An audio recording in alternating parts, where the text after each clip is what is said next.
Assalamualaikum warahmatullahi wabarakatuh. Perkenalkan, nama saya Fathur Rahman dengan DPM 2235 10542. Di sini saya akan membuat tugas 15, yaitu dengan arahan menonton video video YouTube yang mana linknya telah dibagikan di grup Telegram.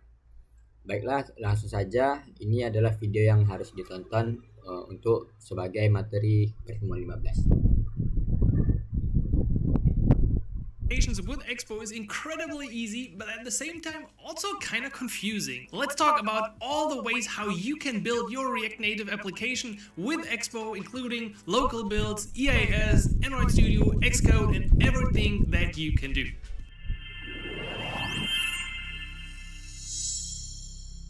Hey everyone, what's up? Simon back here with another tutorial on clarifying what you can do with Expo in your React Native application in terms of building your app. So here we go. I have a completely blank new application and we're gonna straight dive into this because the first thing is so easy. You're just gonna run npx expo and then you can follow this up with start, or you can just do npx expo.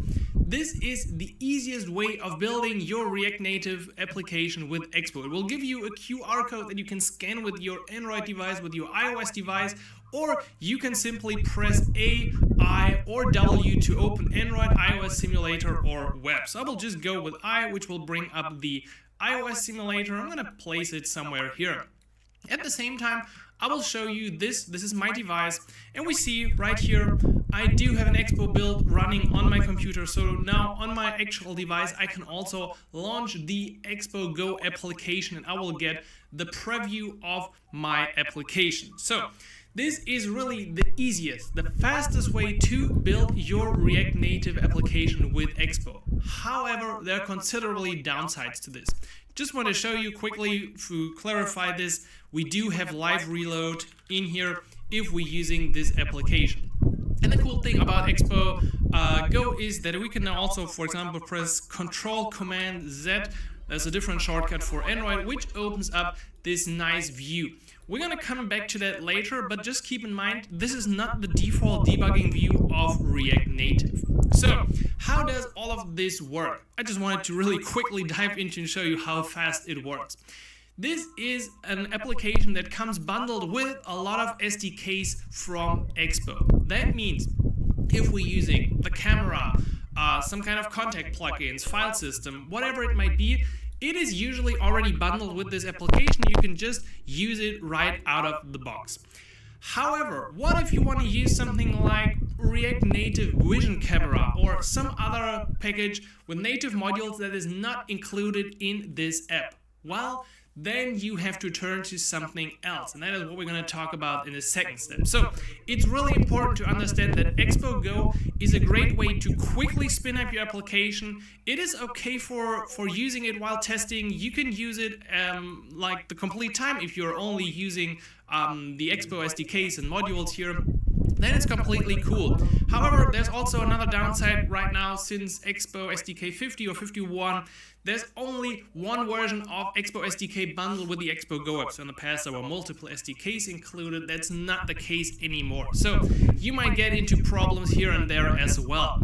And that means Expo Go is nice for quickly looking at your application, for starting out. You don't need Android Studio, Xcode. You see, nothing is here in my folders, and it's really an easy way to look and share your application quickly. But usually you want to take things a step further, and that is where pre-build comes into play. So Expo pre-build basically means it will take the information you've specified in your app.json. There might be a block about plugins. It might include some native settings, some config plugins, and then you generate an actual native project. This usually works like this. So let's stop this here, and we do npx expo pre-build.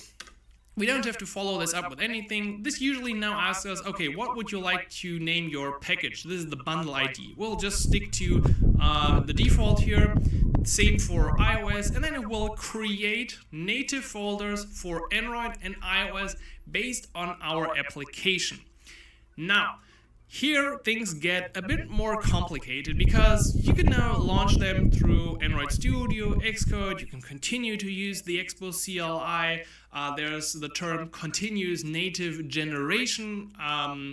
So there's a lot already going on after you leave the comfort of the Expo Go application. But bear with me, we're gonna walk through this. So now that you have these Android and iOS folders, the easiest way to run your application is going ahead with npx expo run and then follow this up with either Android or iOS. So I will just do npx expo run iOS. I will also now close this so we see what's going on. We don't need this right now. You're looking to make your app the best it can be. It sounds simple, but the reality is anything but. Firebase is here to help. We offer a platform for you to build and grow apps and games users love with tools to support throughout your app.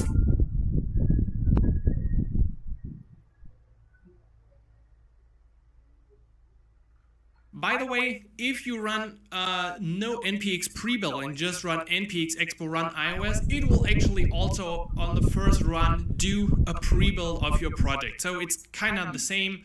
And this might take a while because now we are actually building our own native application that will be built to our device. So let's wait until this is finished. Alright, so the build finished and we kind of see the same output. It looks like we're still using the Expo Go application or what's going on, but notice the difference. We are now using a development build. So this is an important term.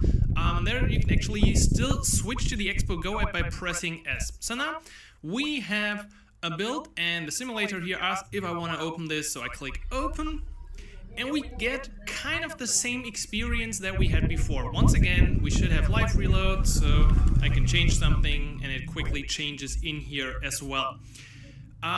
What has changed? Now, this is our own application. You see, I launched this and I did not launch the Expo Go application. That means on my device, I also now lost the connection. If I wanted to also deploy this to a device, I would have to follow up the commands. So I don't want to mess up the command. Let's do a new terminal, npx run iOS -- device. Then I could build straight to my connected device. And by the way, this should now also work over the network. So you don't even have to connect your device to your computer. One caveat also that I want to quickly mention is I'm running this here on a Mac. And you need a Mac to do a pre-build for iOS and to run this project on iOS, the simulator, like this. If you're on a Windows machine, you can only do this for Android and you have to use EAS, which we will talk about in the end. So now we have our development build. As I said, everything's pretty much the same, but look at this. If I now press Command-Control-Z, I get the default React Native debugging menu because this is sort of a default application. It is a bit similar to what Expo Eject did in the past. You know, Expo Eject doesn't exist anymore and pre-build is the thing that gives you the most flexibility. So at this point, I can install any kind of native module in my React Native application with Expo and use it here in my pre-build. If I want to get back this cool debugging menu, so this is also described here as the developer menu, which you can, by the way, customize. If I want to get back this thing, I have to run a new command. So let's kill this and let's run npx expo install the expo dev client. If you install this package, your final application resembles more closely what you have seen previously in the Expo Go application. The only downside to this approach is that in general, if you install a new package, you have to do a new npx expo run iOS. Also, one more thing to be aware of is if you add a new module that changes something in your app JSON, like under plugins, there's a new module, a new config plugin added that changes your native project.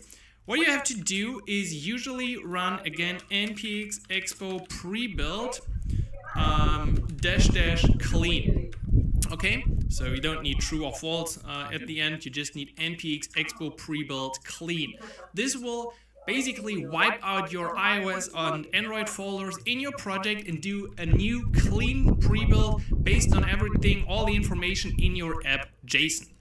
In the meantime, here's the project coming up, and you see this is now using the developer menu. It gives you access to useful tools in your development builds. You can open it anytime with whatever. So let's continue, and we see if I now press Control Command Z here, I get the dev client menu that I'm used to from the Expo Go application. So this is pretty much everything that you have to understand about Expo pre-builds. I think if you understand what Expo Go is, that is this bundled app experience with pre-configured SDK versions and plugins that you can use to quickly spin up something, and you can then opt out to do a pre-build and run npx expo run iOS or Android on the simulator or on a connected device, then you know like 80-85% about how you can build your React Native project with Expo, because usually this is now enough to buat website praktis dengan AI Website Builder Hostinger. Tulis konsep website, lalu tunggu AI buat website. AI bisa atur warna, gambar, font, dan teks sesuai konsep yang Anda debug and develop your application, because the pre-build, as I said, gives you 100% flexibility. You can install any native module, you can use config plugins and continuous native generation. As you can see here, we're still running live. This is like a live test, a live reload and hot reload of our application with Expo Run and not the Expo Go application. However, let's take things a step further now. You might be coming from Android Studio or Xcode as a native developer, and you're asking yourself, but maybe I just want to run it through these tools. How could I do that? Good question. I'm here to show you exactly this. So as I said, we do have an Android and iOS folder after doing our pre-build. So the pre-build is kind of like the prerequisite to do what we do now. What I want to do is I would actually like to open this. I previously could really open this this folder right here. Let's reveal it in the Finder. And then I will open the XC workspace. So this is a traditional Xcode project. Now, let's see what can we do. We can deploy this to the iPhone 15 Pro. I can do a run up here. And of course, at the same time, we could launch Android Studio. And within Android Studio, we could do something similar. Actually, I will open Android Studio because it takes like ages to open the stuff. So let's bring in the Android folder here and click open in Android Studio. Yes, I trust that project. And then let's put this to the background because this takes some time to initialize. In the meantime, Xcode is building my application. And I intentionally want to show you something that usually goes wrong at this point. So when you build your application through Xcode for whatever reason, maybe you just, I don't know, like it, you like Xcode, you like the debugging tools of Xcode, I don't know, for whatever reason you're doing this. So if you do it from here, we see app is launching, but soon we should discover a problem because we already see it's trying to connect to Metro to develop JavaScript, but it's not really working. The problem here is that we still now need to start our local development server, because if I check this out, you see nothing is running. So I do have to run npx expo start again, --dev client. I don't know if I need that. I will just do npx expo for the moment. If I do this and I fetch this, we see now I can select my build again, I can connect, and my app is working straight through Xcode. Okay, what did we just do? Well, we just built the application, the React Native application through Xcode, but this app is still pointing to our local Metro server, which means it's pulling out the stuff here, and we have live reload and hot reload and refresh and whatnot. But what if I kill this? What if I want to install this application on a device of a friend? I can't, because I deploy it and then I see this. It's not really what I want. So if you want I think they called it previously a standalone application that I can just like build on the iPhone of my wife. Then I would have to go into Xcode, and now it gets a bit more challenging. So you have to now edit your scheme.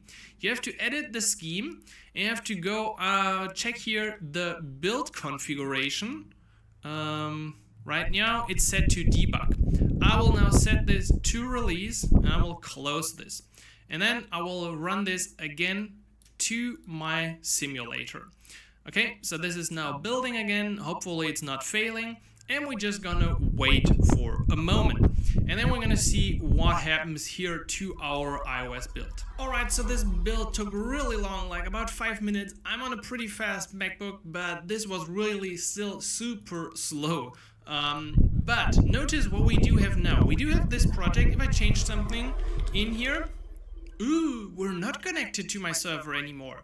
Well, because we do have a release build of our application, which also means I can kill this, I can open it, and it opens like the regular final application. So that means if you change the release configuration here, in this case the scheme to release, you actually get what you would finally submit to the iOS App Store. At this point, I could also now go ahead and run a product archive and do an archive build of this and upload the IPA. I do get a problem because, yeah, I haven't selected my signing, so we have to go here and select signing identity, then I would sign, and then I could finally do, what is the shortcut for an archive? Wasn't there like a shortcut?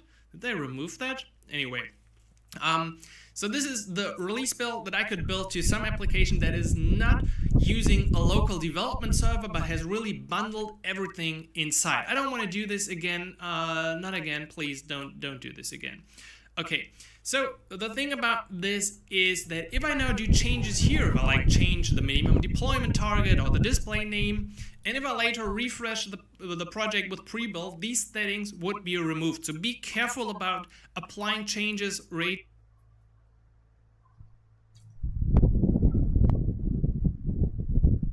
here in Xcode. The recommended approach is usually that you put out a config plugin and include it in your app.json. So if you're using continuous native generation, CNG, that stuff is automatically applied to your Xcode or Android projects when you do a pre-build, and then you have everything of the configuration again. So if you have something like minimum deployment target or things, you include that in your app.json. Okay, that's everything for the moment about Xcode. This should give you all the information you need to make a pre-build, deploy it to your simulator or device, and even do a release build. And if you want to submit your app straight through Xcode, the classic way of building an iOS application and then handling the rest in App Store Connect. Now, let's talk about Android. At this point, hopefully my application is finished here. I also brought up my emulator device, so I do have a virtual device. You can find some guides on the internet on how to create your virtual device if you don't have one.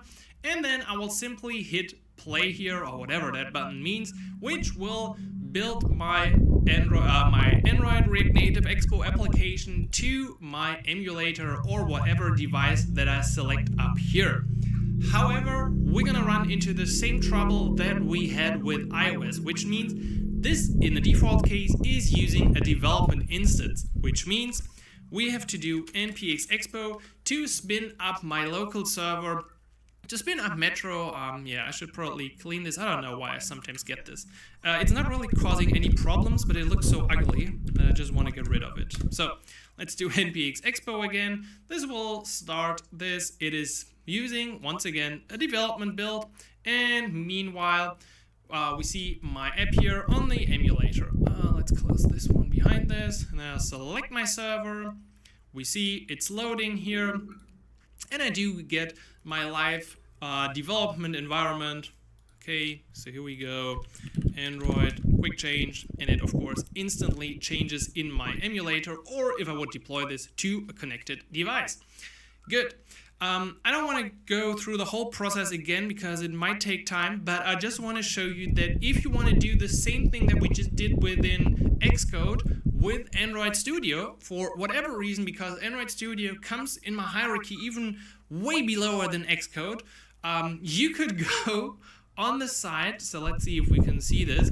Down here, I think I can't zoom into Android Studio. So down here, there's something called build variants. You can click that one. And you're gonna see by default it is set usually to debug. If you now change this to release, then what you can do is you can directly build your application as an APK or as a bundle. Okay, it is now changed to this, and you could now do, I think from the top menu you have to select build. Where do I have to go? I think I first need to kill this, and then you can build bundle or build APKs. Let's say like to build. It's instantly doing this. Isn't there not like a dialogue coming up? Well, yeah. If you do a generate signed bundle, then you go through the process. Okay. So you could now through Android Studio create an APK, create a bundle file in the usual way with the key store files and yada yada yada. I think that procedure, it should be pretty clear for the people who want to use this. Now, a few more things and notes on these process and what we can do as well. So if you don't want to go into these tools, you don't really have to. First of all, what we did in Xcode can be replaced by a command if we use npx expo run iOS. We had that part before, but if you pass in the configuration release, it's doing pretty much the same like changing our scheme. And we could also follow this up with -- device if we now wanted to build this on our device. And cool thing, it's coming up with my devices here. Pretty cool. Same thing is almost true for Android. So for Android, what you could do is npx expo run Android and then using -- variant release. Okay, instead of configuration release on Android, it's usually called a variant. Then you would build your release variant, and this one actually built my release through Android Studio. Pretty nice. So here we go. I do have an app release AAB that I can drag into my my Android device. Okay, so this is the way how we could do the same things that we just did with Xcode and Android Studio straight through the Expo CLI. Finally, I just want to mention that if you like to do this stuff, you could also do something like cd Android and then do Gradle. Let's see. Gradle and then assemble release. I think there's like a command to also get like everything. If I just do Gradle, does it show me like all the possible commands? I don't know if I wanted to do this. I just wanted to get a list of what's possible. I think this was not a good idea. Yeah, well, I just wanted to mention that you could also straight from the command line build your application. So if you use Gradle assemble release, then this is the command to build your Android application straight from the command line. It doesn't really tie too much into React Native and Expo specific stuff. I just want to mention it so you've seen it, that you could do that stuff from the command line as well. So we've now seen Expo Go application, super easy. Expo pre-build, also kinda easy. How to use the native tools, how to use Xcode tools, and how to use Android Studio to build your application. And this means you have like 95% of the knowledge about how to build your React Native application with Expo. And this actually is like enough to build an app, to develop an app, to release an app, and you don't need anything more beyond this. However, let's also talk about EAS. So I think it's quite interesting for you to see that until now I haven't mentioned the word EAS or anything of like paid builds. Everything that you've seen so far in this video is completely free. Using Expo, using the CLI, using Android Studio, using Xcode, and using the available tools to build your app, which just shows you don't have to use EAS, but it can dramatically simplify how you build your React Native application. So EAS Build is a hosted service for building app binaries for your Expo and React Native projects. The first time I got in contact with Expo and looked up how to build stuff, I quickly got into EAS and then local builds of EAS, and everything looked so confusing. So that's why I wanted to show you all the other things of Expo Go and pre-build and what you can do locally before we actually get into this thing, because this might otherwise scare you away and say, oh, Expo is only paid, they wanted me to use EAS. No, you completely don't have to use this if you don't want to, but let's see what we can do. So usually it starts like this. In my application, I would now go ahead and run EAS login, and you have to install the EAS CLI. So yeah, it should be EAS-CLI. So now let me log in here. Logging in also means, of course, that you do need an account, but you can create one for free at expo.dev.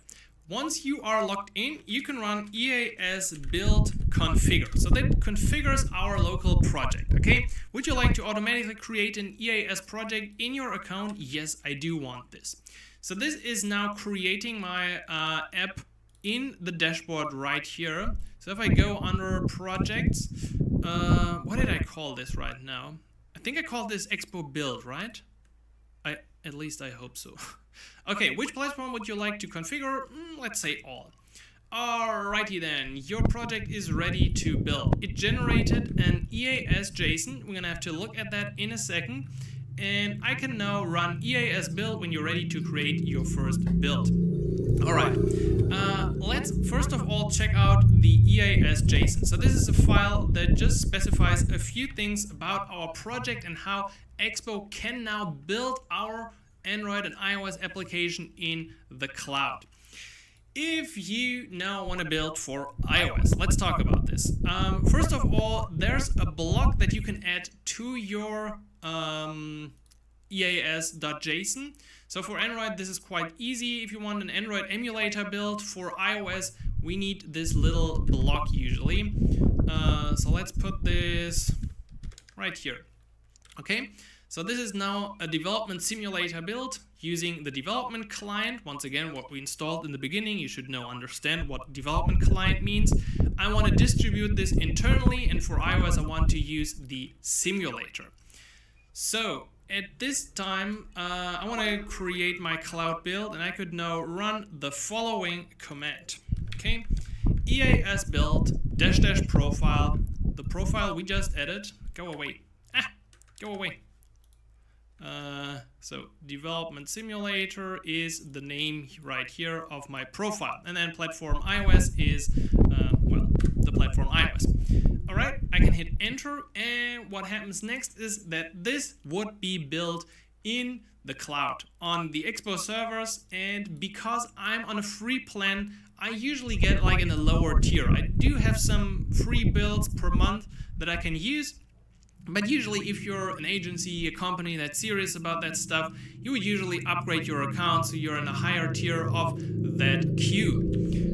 If I check out Expo build here, what is this? You didn't like my command? What's your problem? EAS build, yeah, whatever. Okay, so it's uploading my stuff to EAS. Build details are here. I want to open that page. Let's take a look. And you can now observe what is going on. It's creating a new worker instance. We do have the iOS simulator build up here. You can also get notified once this is finished, and the status is built in progress. So we're just gonna leave this in the background because this might take some time. In the meantime, I think we can close this. So yeah, you can press exit. You don't have to worry about this. You can continue with your work, get a coffee, whatever, because this is now running in the cloud. However, if you now want to add your devices, you also have to run some commands to run EAS device create. Should I do this? Maybe we're gonna do this. EAS device create, so I can now, yes, I want that account, and then I want to log into my team, and I want, let's say I want a website. This is quite interesting because on iOS, it's quite hard to like publish your application for testing to other people. You usually need profiles and certificates and include devices and their UUIDs in those profiles. So in order to make this easier, there are different ways to set this up. Allows you to manually input IDs. You can have import stuff from the developer portal, or what I really like is a website. So I could now go to this website right here, and I could just scan this, and it would easily install. So installing the provisioning profile would work just by scanning this code with my device. So this is pretty cool in a nice way. Once again, a simplification from Expo to get testing devices into your iOS program. Now, okay, my cloud build is running. We're gonna check it out once it is finished. What we can do as well is use the settings from EAS, but do a local build. The idea here is that if you do a local build with EAS, you can basically test how your app would be built on the Expo EAS servers. On top of that, I mean, it builds your application, you get a nice output of that. So it is a bit easier if you're like limited, if you have a free account, then you can still do this locally. Again, coming back to what I said earlier, if you want to build for iOS, you need a Mac. You can't do an EAS local build for iOS on Windows. So what I would do is now pretty much the same like before, EAS build -- profile. I will just use development for now, development, and then I would say p iOS and follow this up with -- local. All right, and now what we witness is the exact same build of my application, my React Native application, but locally, okay? So here, my build is running in the cloud. I don't know what's going on. It's still spinning up the development environment. Nah, it's almost finished. Ooh, nice. We're already installing the pods. I'm on a high priority queue today. And this, what's going on here, is exactly the same thing. So yeah, select devices. I've included all the devices. Would you like to set up push notifications? No, don't want this again. So after a lot of questions, it will finally build my application, and then it will do the same stuff as I said that's doing here. It's using Fastlane in the background. You can also configure your own Fastlane stuff, but why would you do this if you could just use EAS or other tools? So this is Expo EAS explained for iOS. As you've seen, we can do it locally, we just need to configure the project ones, or we can build in the cloud, which of course gives you access to a lot more things. You can connect your accounts, your App Store Connect account to EAS, which means the build is in the cloud, it will get submitted to App Store Connect, and it's just a lot easier to make new releases of your application. So for everyone who's doing frequent updates, for every company that's doing frequent updates to the React Native application, EAS is highly recommended. I've talked to many companies and they all just love it. Just look at the statistics in the State of React Native survey. Okay, would be pretty cool if this would be finished.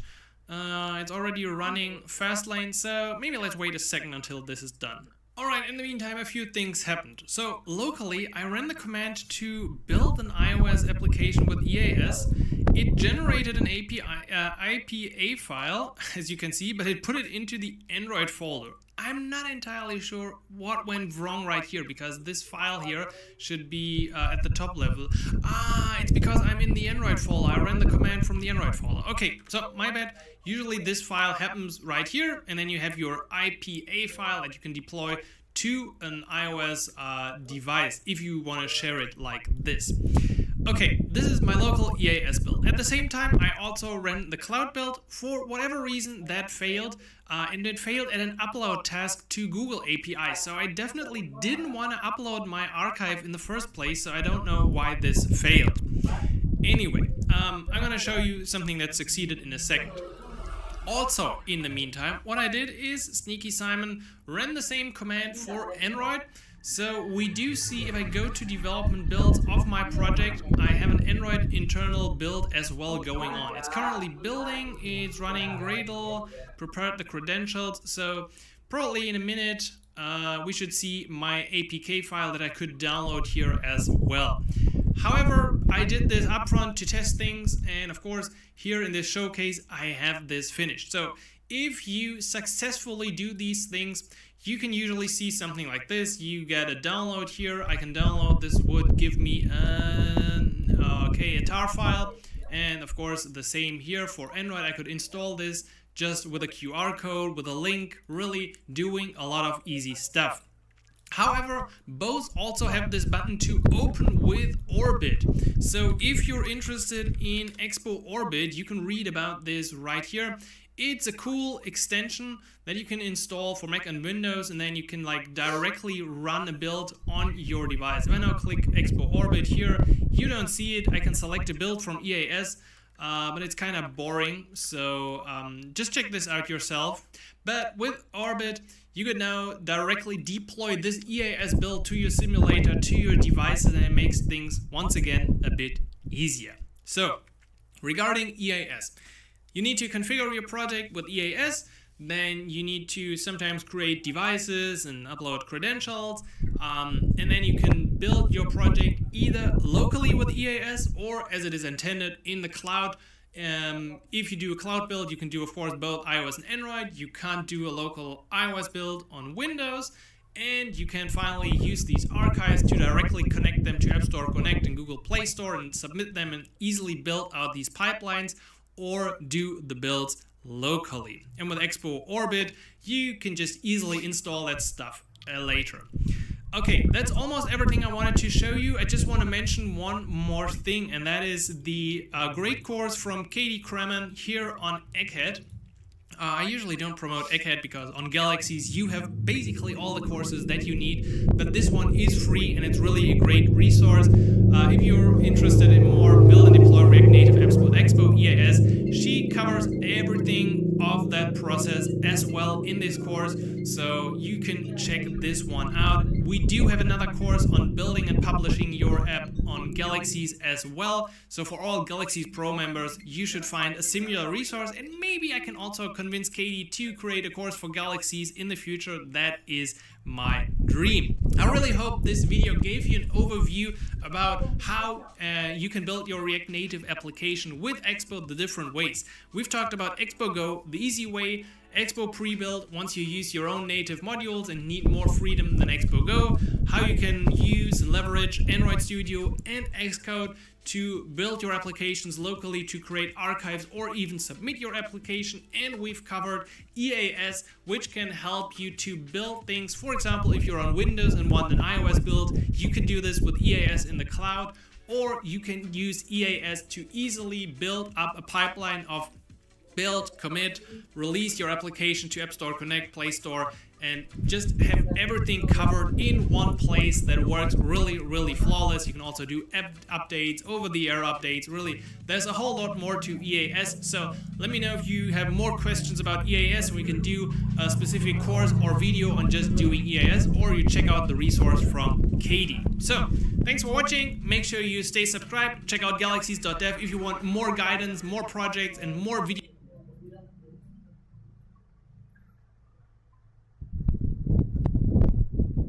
Sekian video yang telah saya lihat, kurang lebihnya saya mohon maaf. Yang selanjutnya akan dilanjutkan dengan presentasi PPT. Kurang lebihnya saya mohon maaf. Wabillahi taufiq wal hidayah. Wassalamualaikum warahmatullahi wabarakatuh.